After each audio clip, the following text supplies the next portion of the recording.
Hi, welcome back to my channel. This is Michelle, and today I'm going to start working on my second little book that is in this Art by Marlene Rainbow Journal.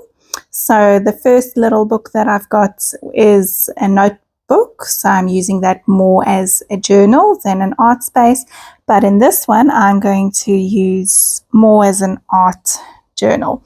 I did an altered book a while ago that was inspired by a Dina Wakley project that she had, and I absolutely loved working in that style. It was very grungy. There was a lot of texture and torn pages and all sorts of interesting elements and things. It is a very interactive kind of book, and I absolutely loved it. But of course, the Dina Wakley colors and vibe, and that is completely different to the Art by Marlene things. So I decided I would do one and try and incorporate my Art by Marlene project. So it will be same, but different, hopefully. I will just let it evolve as I go. So first page is a lace cut page. You all know that I love a good lace cut page. So I got the scallop stencil from Marlene and I just sponged through with black. And now I'm going to remove all of the black bits. So the trick to doing a lace cut page is to make sure that the blade is very, very sharp. So always change the blade before starting a cut. And that way your paper is not going to tear. And obviously also have a cutting board of sorts behind your page. So first off, I'm doing all the curves that kind of curve to the right and down, and then I will turn my book and I will do all the curves in the same direction, but obviously that's now on the other side of the little scallop. This is just to make it easier for me to cut, to make sure I don't cut my fingers. And yeah, I'm just taking it very, very slowly. I'm not rushing the process. I know that as soon as I rush, I'm going to cut into that tiny little bits in between and I'm going to ruin my page. So I'm also, when I'm cutting, trying to cut a little bit into the black section so the connecting pieces are a tiny bit bigger than what they really are on that stencil. If you've ever tried lace cut pages, I'd love to hear from you. Have you tried them? Are you keen to try them? And please let me know if my tips are handy to you. If you've never tried before watching me, I'd love to know if I was helpful. Okay, now I'm going to do something really scary for most people, and that is to cut off the rest of the page. So like I said before, that other journal that I had a lot of torn pages. So when I prepped that book, it was just a normal, like a novel. I actually just tore a lot of pages. So some pages I tore in half, in thirds. I did it lengthwise and widthwise. And it was such a fun book. It's honestly probably my favorite journal that I've ever made. And that's why I wanted to replicate with Marlene's products. So I found this dotty sheets of paper and I decided that I would tear it and I'm going to stick that to the side. But first I thought, okay, that's going to look a little bland. So let me do some drips. And then I did the drips and I made a mistake. I pushed my paintbrush into black paint that was on my palette. And just to remedy that, I'm just extending the black. I wasn't going to faff too much about that. In hindsight, and you will see me covering this up, even though I put so much effort into it, I probably should have made the drips coming from the top of the page. I think maybe that would have made a little bit more sense, because in the end, when I put that spotty sheet back on, it just didn't work for me. I've also splattered some paint on. I used a tiny paintbrush for that. I find using a small paintbrush and just really watering down the paint and tapping lightly makes the least amount of mess with splatters. A fan brush works well also, but I find the splatters also go quite far with that. Okay, that strip was looking a little bit too wide for me, and then I tried it on the other side. So I did tear it down even more and tried it on the other side, but I really wanted it on this side. I don't know why, but that's just what I wanted. And that torn edge will hang out of my book a little bit to just add interest and texture to the edge. Now I've taken Marlene's paint pens and I'm just extending those circles onto the white part, and I'm trying to blend that seam of the tear into the page so it doesn't just look like a stuck on piece of paper. And I'm just going in with all of the colors. I'm trying to avoid the reddish color because I've got that edge, the other edge is red. So I didn't want to overpower the page with that reddish or pinkish red kind of color. It's called Kissy in Marlene's paint. And then to add a little bit more grunge to the page, I've decided to color in some of the already colored ones on the paper with black and extend some black dots to the side as well.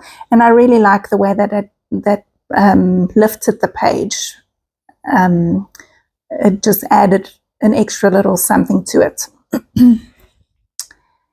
And then I decided, no, this is not working for me. I'm going to cover it up.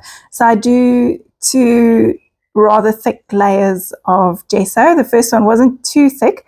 Dried it, and then you'll see that color just keeps popping back up. And then the second coat I actually did quite thick. I used the ones in the lid that was a little bit drier than the gesso in the pot, so that I got a better coverage. So it still comes through, but it's not so in your face, and I was a lot happier with the way it looked just then. And looking at the page this way, I could have probably done that strip at the top of the page and then made the drips come from the top. So maybe I will try that one day. And again, I'm going in with my splatters.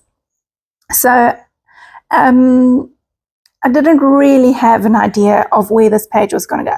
I knew that I wanted the lace cut, and I knew that I wanted a strip of color on the side there. But other than that, I had no idea. And right about now, I'm taking a bit of a brain break to try and figure out what's next. So while I'm thinking, I keep my hand moving, and I'm just going to sponge over some black gesso onto my little lace cut element, and the edges I'm just touching up with a paintbrush. So when I do lace cut pages like this and I sponge through, I actually make sure that I push the sponge down quite hard to make sure that I get into all of the edges, and so that it does seep into the open bits.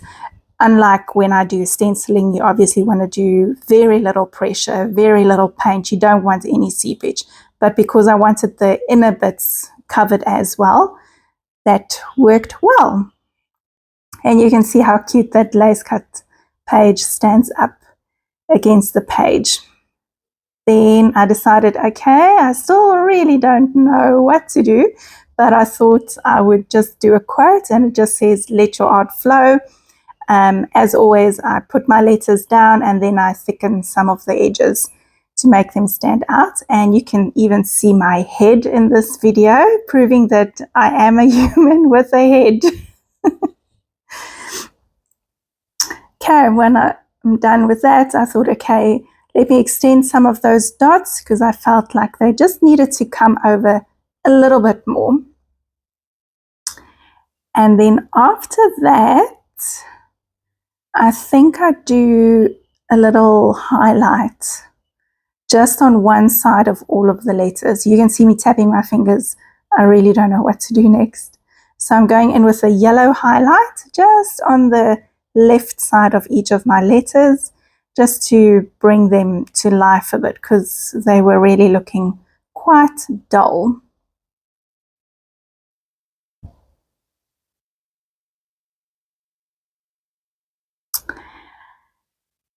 And then I thought, okay, I don't have a focal image. Maybe I'll just do a couple of butterfly stamps around the edges to at least have some kind of life form, because normally I would use a figure, a person or something, or a plant on my page, but this obviously had nothing. So I felt a little bit better when I did the butterflies. I wasn't sure if I should color them in. In the end, I didn't. And then I thought maybe I'll do some, what are these called? Circle color swatches? Color circles? Color wheels. Color wheels, and I stuck them down, but I didn't really like it. Now that I look back, I could have probably left them there. And then I found this guy in one of Marlene's luxury elements, and I thought, all right, he's going to go onto the page. So I'm creating a little hazy spot for him to go onto, because obviously if I put him just on that paper, he wouldn't have stood out enough. So I've just created a calm space for him. I've got some neon yellow colored embroidery thread, and I'm just going to pop that behind him to add some texture. And then I decided there was not enough texture. So I've got this, it's a drywall patching tape, and it's got tiny little squares on. I absolutely love it. And I'm going to put that down, and then I'll do the thread and the man on top, trying to fray out the thread a little bit to make it more fun. And when I'm done with that, I'm just going to do a little shadowy bit or grounding bit underneath him. And I'll also go in with my Stabilo All pencil to do a shadow around my man. So it just pops off the page a little bit. And that is it for my page. Thank you so much for being here. If you have subscribed to my channel, thank you so much. If you have not, please do. Please leave a comment, like my videos, and I will see you back here again soon for another one. Bye.